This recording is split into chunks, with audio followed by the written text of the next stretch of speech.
Hey everybody, welcome back to Better Computer. My name is Matt, and today I'm really excited to get to announce my new podcast, Comfort Zone. Comfort Zone is a show about getting out of your comfort zone and trying new things in tech that you might not try otherwise. For me, that means not talking about things for task management or Obsidian for notes and just life management.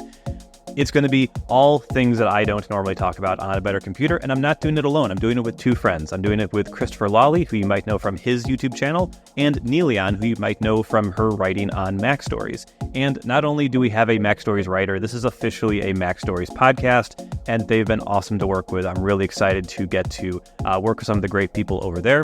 And yeah, I think you're going to like it. If you like this YouTube channel, I think you'll like the podcast. Again, it's not going to just rehash things we talk about here. It's going to be new things that maybe don't make the channel. The thing I'm bringing in the first episode is the MetaQuest 3 and how there are some things in here that I actually surprisingly love and hope Apple steals to make the Vision Pro better.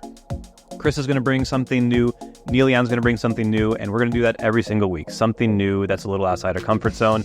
And then every week we're also going to challenge each other to do a very specific thing that is going to make us a little uncomfortable, make us a little, step outside our comfort zones and do things we wouldn't normally do. So I think we're going to learn a lot about ourselves. I think we're going to have a lot of fun doing it, and I hope you guys subscribe. Links in the description to the video version. We're going to have these up on the Mac Stories YouTube channel, and there will, of course, be a podcast feed you can subscribe to in whatever app you'd like. So hope you come along. Thank you so much for watching.